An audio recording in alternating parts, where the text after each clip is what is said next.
السلام علیکم ورحمۃ اللہ تعالی وبرکاتہ۔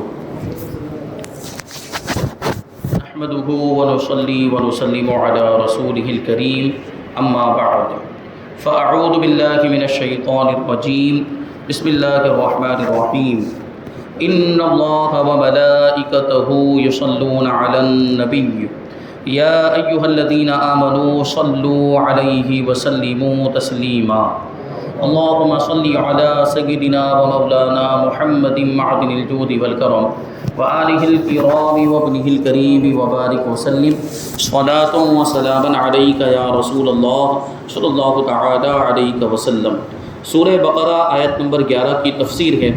اللہ تبارک و تعالی فرماتا ہے وَإِذَا قِيلَ لَهُمْ لَا تُفْسِدُوا فِي الْأَرْضِ قَالُوا إِنَّمَا نَحْنُ مُصْلِحُونَ، اور جب ان سے کہا جائے زمین میں فساد نہ کرو تو کہتے ہیں ہم تو سنوارنے والے ہیں، یعنی ہم تو اصلاح کرنے والے ہیں۔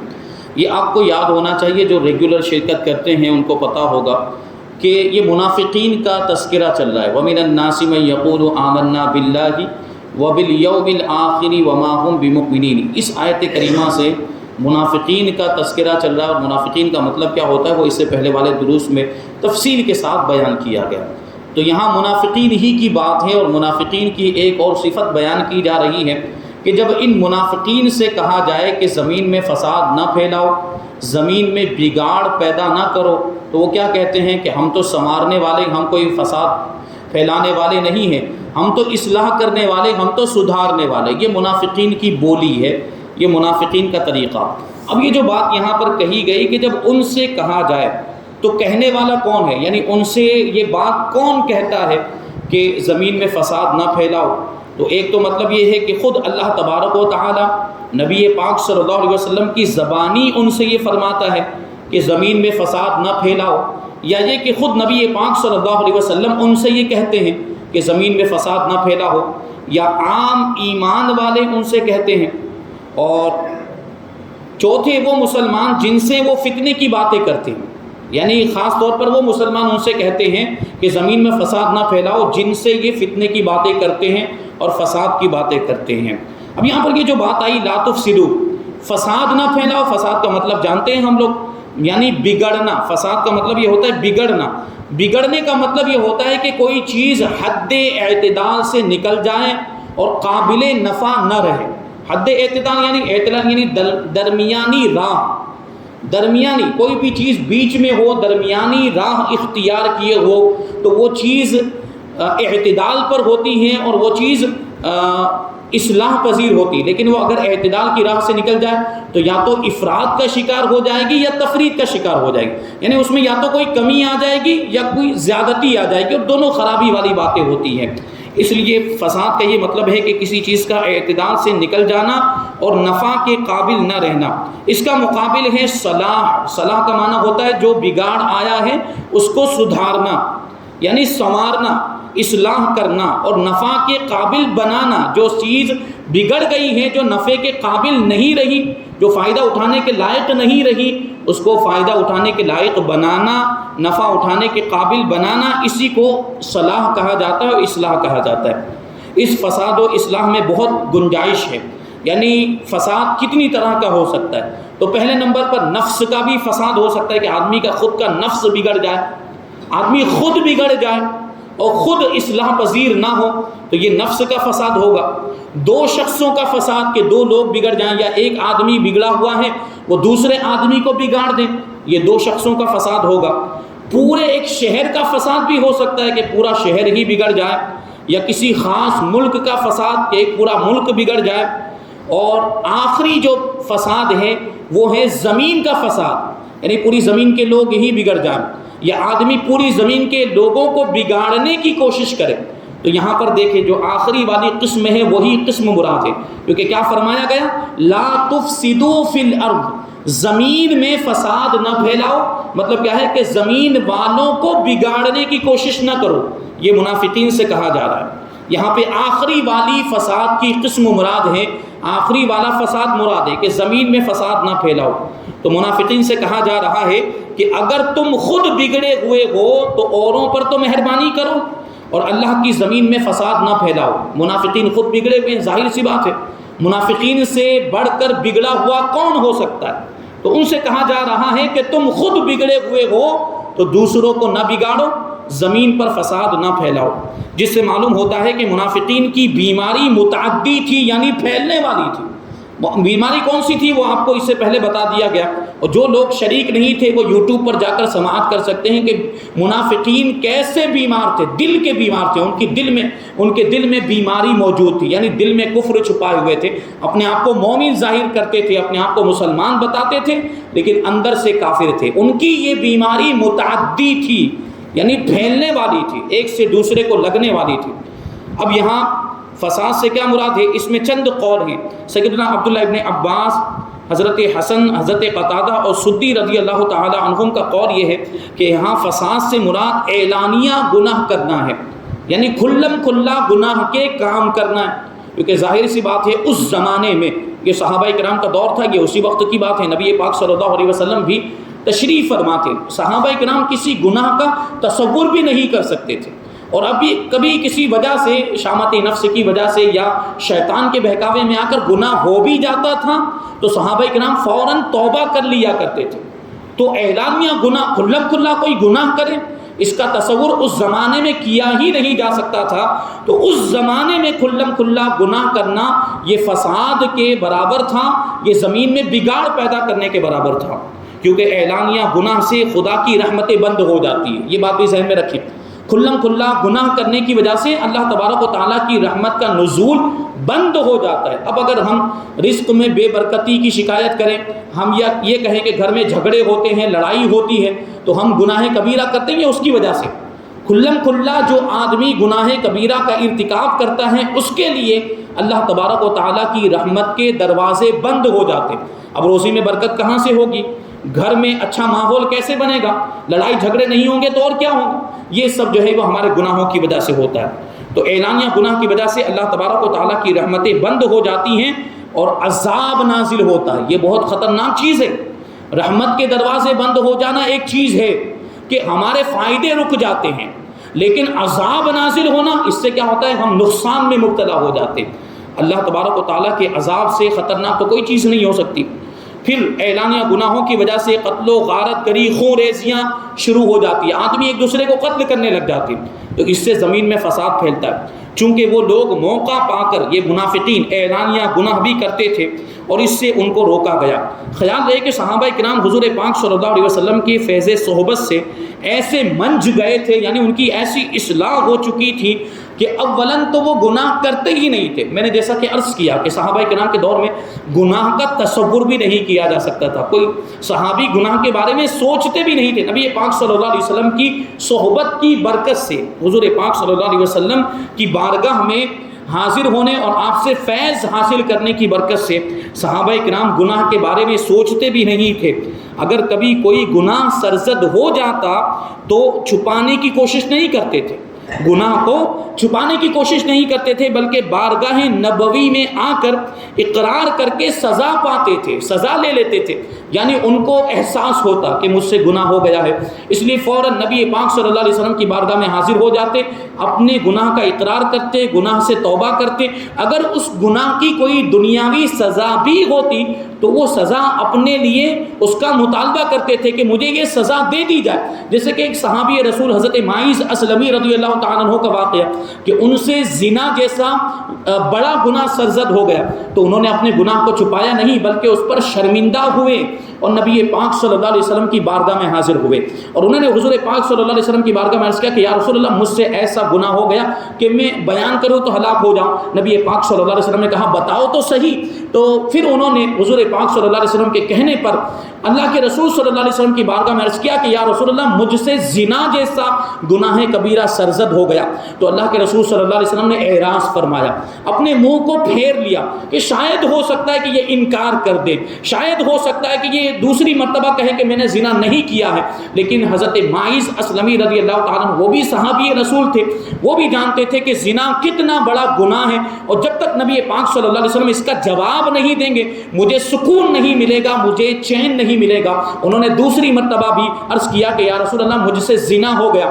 حضور پاک صلی اللہ علیہ وسلم نے پھر اعراض فرمایا, پھر منہ پھیر لیا, اور انہوں نے تیسری مرتبہ اقرار کیا, چوتھی مرتبہ اقرار کیا. اور یہ زنا جو ہے ایسا گناہ ہے کہ اس میں 4 مرتبہ اقرار کرنا ضروری ہے حد جاری کرنے کے لیے. جو دنیاوی سزا مقرر کی گئی ہے, جو زنا کی سزا, زنا کی کیا سزا مقرر کی گئی کہ اگر کوئی کنوارا زنا کرے گا تو اس کو 100 کوڑے لگائے جائیں گے, اور اگر کوئی شادی شدہ زنا کرے گا تو اس کو سنگسار کر دیا جائے گا, یعنی اس کو اتنے پتھر مارے جائیں, اتنے پتھر مارے جائیں کہ اسی میں اس کا انتقال ہو جائے, اسی میں وہ مر جائے.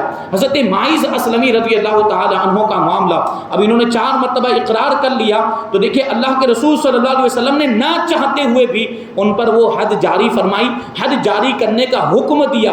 یہ صحابہ کرام تھے, حضور پاک صلی اللہ علیہ وسلم کے چہیتے تھے, حضور پاک صلی اللہ علیہ وسلم ان سے محبت کرتے تھے, اور حضور پاک صلی اللہ علیہ وسلم کی صحبت میں یہ صحابہ کرام رہتے تھے. تو اسی سے انہوں نے یہ سیکھا تھا کہ گناہ ہو جائے تو اس کو چھپانا نہیں چاہیے, بلکہ گناہ کو نبی پاک صلی اللہ علیہ وسلم کی بارگاہ میں بیان کرنا چاہیے اور اس کا اقرار کرنا چاہیے. تو زنا جیسے گناہ کا اقرار حضرت ماعز اسلمی رضی اللہ تعالیٰ عنہ نے کیا, اور ان کو یہ پتا تھا کہ جب تک مجھ پر یہ حد جاری نہیں کی جائے گی میرا گناہ معاف نہیں ہوگا. انہوں نے اپنے اوپر حد جاری کروائی.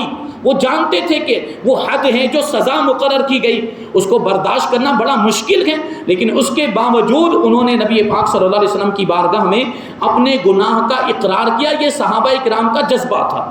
یہ آج تو کیا ہوتا ہے, گناہ کرتے ہیں لیکن اتنے ڈھیٹ ہو جاتے ہیں, اتنے بے شرم ہو جاتے ہیں کہ گناہوں کا احساس ختم ہوتا چلا جا رہا ہے.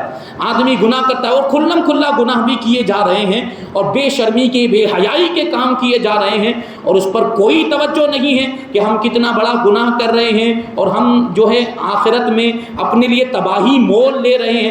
آخرت میں اس کا جو عذاب ہوگا اس کو برداشت کرنے کی طاقت نہیں, پھر بھی گناہ کیے جا رہے. تو صحابہ کرام کی زندگی سے ہمیں سبق حاصل کرنا چاہیے.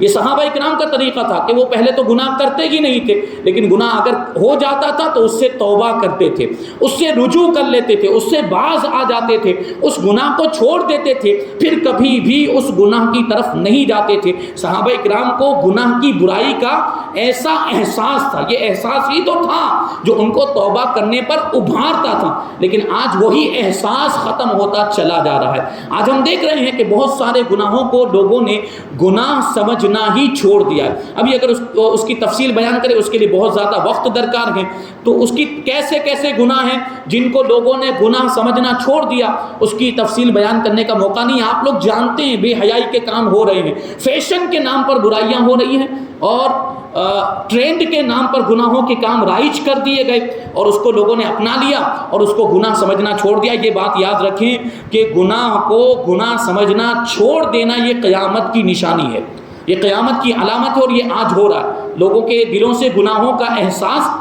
ختم ہو گیا. پہلے آدمی گناہ کرتا تھا تو اس کو کم سے کم یہ احساس تو ہوتا تھا کہ میں نے گناہ کیا ہے, میں بہت بڑا گنہگار ہوں.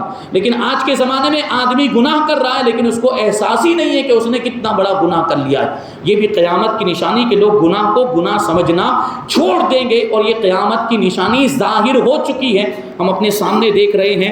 اور اس کا مطلب یہ ہوا کہ قیامت بہت قریب آ چکی ہے. تو قیامت آ جائے اس سے پہلے ہم سدھر جائیں, اس سے پہلے اپنے آپ کی اصلاح کر لیں. تو وہی بات چل رہی ہے کہ صحابہ کرام حضور پاک صلی اللہ علیہ وسلم کی بارگاہ میں اپنے گناہوں کا اقرار کر لیتے تھے اور سزا پاتے تھے. منافق وہ مردود ازلی ٹولہ تھا, یہ جماعت منافقین کی جو جماعت تھی جو اس آستانے میں آ کر بھی درست نہیں ہوئے. صحابہ کرام تو حضور کی بارگاہ میں حاضری دیتے تھے تو اپنی اصلاح کر لیتے تھے, لیکن یہ منافقین کا حال یہ تھا کہ حضور پاک صلی اللہ علیہ وسلم کی بارگاہ میں حاضر ہوتے پھر بھی درست نہیں ہوئے, پھر بھی نہیں سدھرے. یعنی حضور کی صحبت کا بھی ان کے اوپر کوئی اثر نہیں ہوا. گویا کہ ان کے دلوں پر تالے لگ چکے تھے, مہر لگ گئی تھی, تو پھر حضور پاک صلی اللہ علیہ وسلم کی صحبت کا بھی کیا اثر ہوگا. تو یہاں پہ فرمایا جا رہا ہے کہ تم اپنے کام سے حضور کے نام پر بٹا نہ لگاؤ, یعنی حضور کے نام کو بدنام نہ کرو, فساد نہ پھیلاؤ. اور دوسرا قول یہ ہے کہ فساد سے مراد کفار سے ملنا.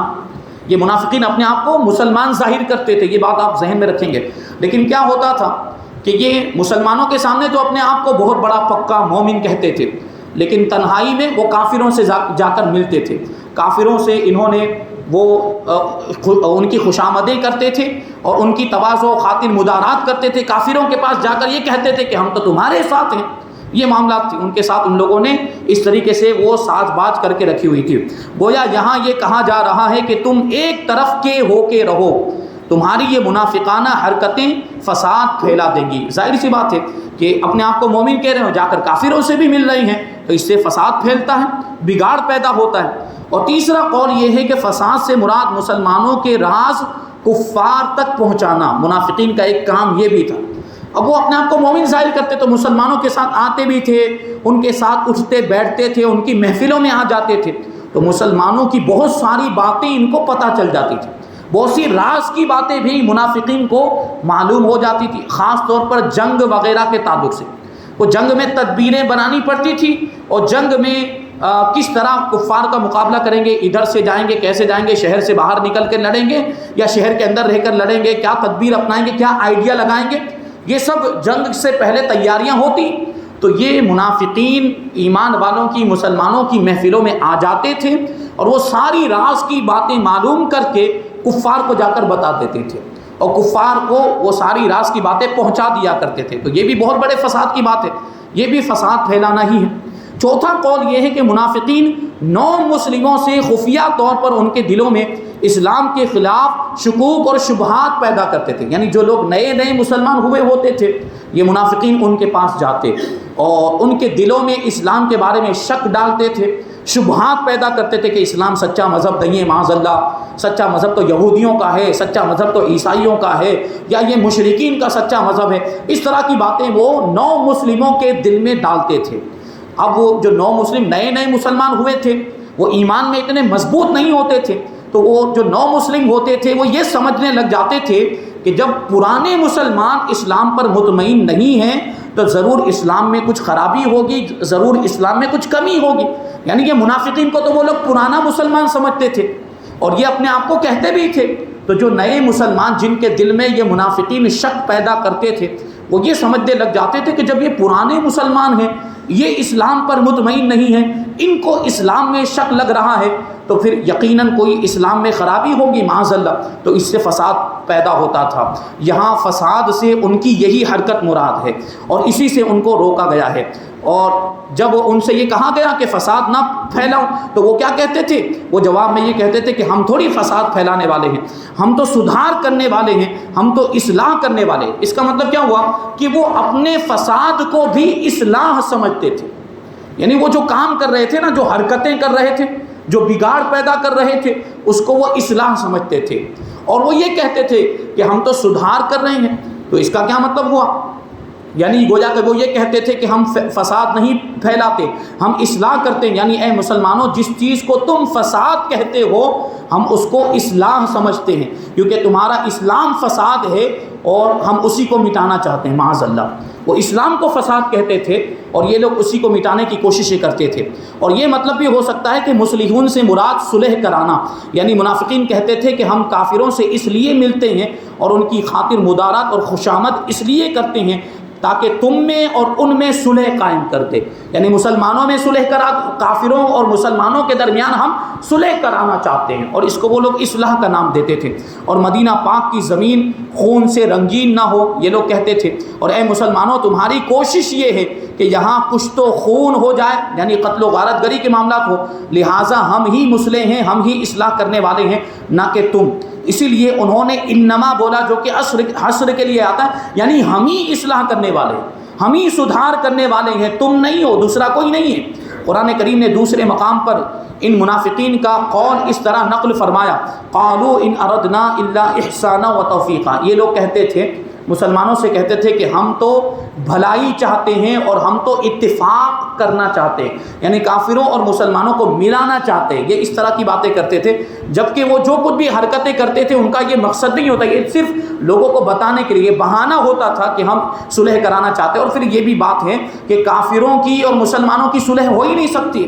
کافر کہ مسلمان سے صلح صرف اسی وقت ہو سکتی ہے جب وہ بھی مسلمان ہو جائے، یعنی کافر بھی اسلام قبول کر لے تب صلح ہو جائے گی، یا دنیا داری کے اعتبار سے صلح ہو سکتی ہے، دنیا داری کا معاہدہ اور ایگریمنٹ کر لیا جائے کہ ہمارے آپس میں جنگ نہیں ہوگی، ہمارے آپس میں جنگ نہیں، اور اگر مسلمانوں کی کسی کے ساتھ جنگ ہوگی تو وہ کافر جن کے ساتھ ایگریمنٹ ہو گیا ہے وہ دشمنوں کا ساتھ نہیں دیں گے، مسلمانوں کے دشمنوں کا ساتھ نہیں دیں گے، اور اگر یہ جن کے ساتھ ایگریمنٹ ہوا ان کی کسی اور کے ساتھ جنگ ہوتی ہے تو مسلمان ان کے دشمنوں کا ساتھ نہیں دیں گے۔ اس طرح کے ایگریمنٹ ہوتے تھے یہ دنیا داری کے اعتبار سے، ورنہ حقیقت میں تو ان کے ساتھ کوئی صلح نہیں ہو سکتی، یہ صلح ہوتی تھی دنیا داری کے اصول اور قوانین کے اعتبار سے۔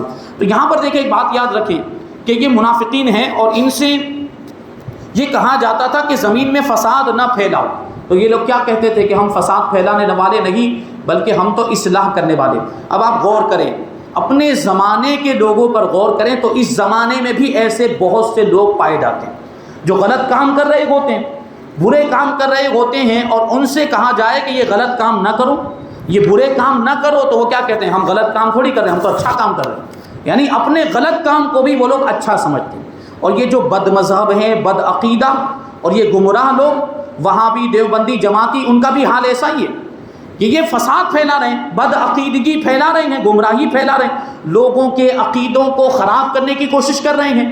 وہابی، دیوبندی، جماعتی لوگوں کو اپنے جیسا بنانا چاہتے ہیں، اور جب ان سے کہا جائے کہ یہ فساد نہ پھیلاؤ، یقیناً بد عقیدگی پھیلانا، گمراہی پھیلانا یہ بہت بڑا فساد ہے، یہ بگاڑ پیدا کرنا ہے، اور جب ان سے کہا جائے کہ یہ فساد نہ پھیلاؤ، یہ بگاڑ پیدا نہ کرو، تو یہ منافقین والا ہی جواب دیتے۔